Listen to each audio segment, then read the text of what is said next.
Hello दोस्तों, बात करते हैं जो हमने लास्ट वीडियो में बात की थी, जो टाटा ग्रुप की वो बात की थी आज़ादी से पहले की। लेकिन इस वीडियो में बात करेंगे आज़ादी के बाद का जो टाटा ग्रुप है उसके बारे में बात करेंगे। जो आज़ादी के बाद जो कि चेयरमैन बने थे जो कि टाटा ग्रुप के, वो JRD थे, यानी कि जहांगीर रतन टाटा। उनको एक चेयरमैन बना दिया गया था आज़ादी के बाद। लेकिन उनकी जो पूरी की पूरी जो पढ़ाई लिखाई थी, जो उनका ग्रोवन अप हुआ था, जो वो बड़े हुए थे, वो फ्रांस में हुए थे। और फ्रांस में एज ए पायलट वो काम करते थे। उनकी पायलट में ही ज़्यादा रुचि थी और वो एज ए पायलट वहाँ पे काम कर रहे थे। जब उनको चेयरमैन बनाया गया तो वो इंडिया वापस आ गए। तो सबसे पहले आने के बाद उन्होंने जो एयर इंडिया आज के टाइम में है तो उसकी स्थापना की थी। उससे पहले वो टाटा एयर के नाम से थी, उसके बाद उसको रीनेम कर दिया गया और एयर इंडिया नाम दे दिया गया।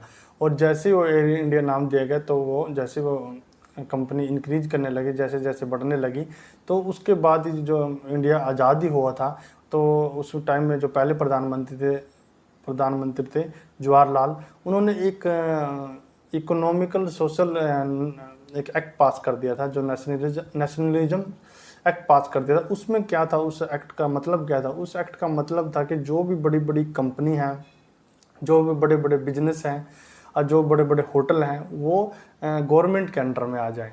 तो ये उन्होंने पॉलिसी अपनी रखी थी। उसमें सबसे इस पॉलिसी में, इस एक्ट में सबसे पहले किसको रखा गया? जो कि एयर इंडिया को रखा गया। जैसे ही ये JRD जहांगीर रतन टाटा को ये न्यूज मिली कि ऐसे ऐसे गवर्नमेंट ने किया है और जो कि जवाहरलाल नेहरू और उनकी जो पार्टी उन्होंने किया है, तो उनके लिए बहुत बुरी खबर थी। क्योंकि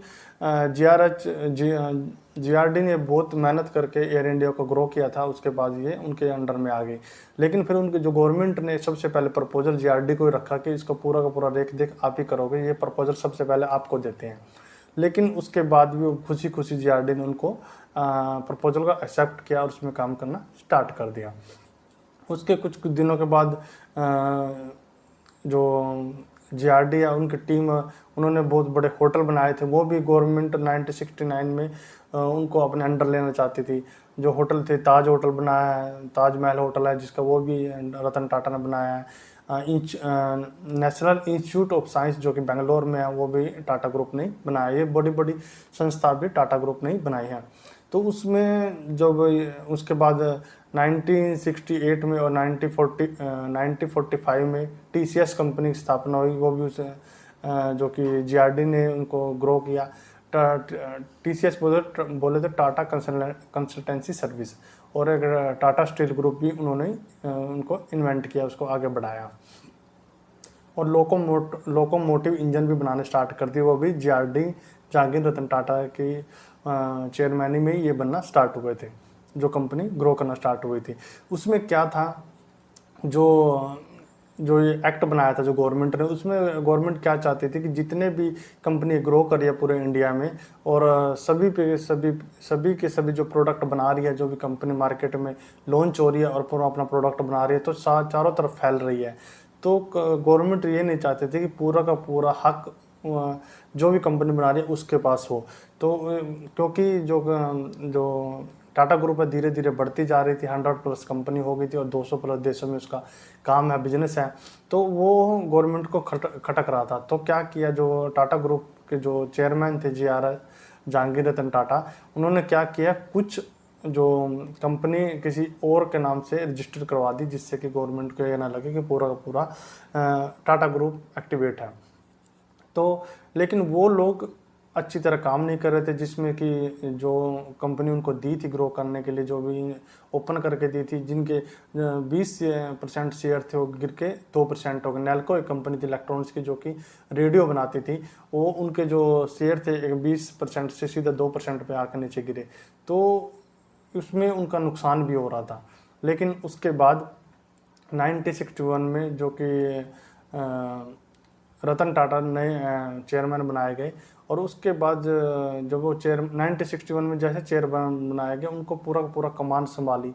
और संभालने के बाद सबसे पहले उन्होंने क्या किया, और ये अपने जो रतन टाटा जो कि जामशेद जी के ग्रैंडसन ही हैं, मतलब वो पूरी की पूरी पीढ़ी चलती आ रही है। तो उसमें रतन टाटा जी ने क्या किया, सबसे पहले जो नेल्को कंपनी थी उसको पूरा का पूरा क्लोज कर दिया और उसमें कुछ नए मॉडिफिकेशन किए, क्योंकि अभी जो उभरता भारत था उसमें उसके अकॉर्डिंग टेक्नोलॉजी भी बहुत आ गई थी। टेक्नोलॉजी आने के बाद उन्होंने नेल्को को बंद किया और सैटेलाइट के अकॉर्डिंग जो उसमें रेडियो में एंटीना निकाल देते थे उसके अकॉर्डिंग वो पूरा का पूरा सिग्नल पकड़ लेती थी, उस मोड पे काम करना स्टार्ट किया। और जो 1971 में नेल्को को दोबारा उन्होंने स्टार्ट किया, 1974 में जो उनके 2% शेयर रह गए थे वो दोबारा 20% शेयर हो गए। और जो कि और उसके जो रतन टाटा ने जो भी गवर्नमेंट एक्ट बनाया था उसके अपोजिट काम करना स्टार्ट किया, क्योंकि जेआरएस जो कि जहांगीर रतन टाटा जो गवर्नमेंट के खिलाफ ना जाकर उनके साथ मिलके काम कर रहे थे, उसके अपोजिट रतन टाटा ने काम किया। रतन टाटा ने अपनी कंपनी को बढ़ाते रहे और अपने अपनी जो कंपनी उन्होंने बढ़ाया उनको सारे शेयर अपने पास रखे, उनके अपोजिट काम करते रहे और करके पूरा पूरा ग्रो किया। और बहुत सारी कंपनियां जो विदेशी कंपनियां थी वो चाहती थी, रतन टाटा के माइंड में जो विदेशी कंपनियां थी ये चाहती थी कि कभी ना कभी टाटा ग्रुप को पूरी का पूरा कैप्चर कर लिया जाए या पूरा पूरा एक्वायर कर लिया जाए, जिससे कि खरीद ले पूरे टाटा ग्रुप को। इंडिया की, चाइना और अमेरिका और भी जो कंट्री थे उनका टारगेट था कि टाटा ग्रुप को खरीद लिया जाए, एक्वायर कर लिया जाए। लेकिन जैसे जैसे रतन टाटा ने उनको बढ़ाना स्टार्ट किया, उनको ग्रो करना स्टार्ट किया कंपनी को, वो इतना ग्रो कर गई कि कोई भी कंट्री की कंपनी उसके आसपास, कोई भी कंट्री उसके टाटा ग्रुप के आसपास भी नहीं आ सकती। ये उनके माइंड में चल रहा था। और फिर 1975 में दोबारा इमरजेंसी आ गई और जो नेल्को दोबारा की दोबारा डूब गई। उसके बाद रतन टाटा ने जो आपकी नागपुर की प्रेस थी वो भी बंद करनी पड़ी। और उसके बाद जैसे ही वो बंद की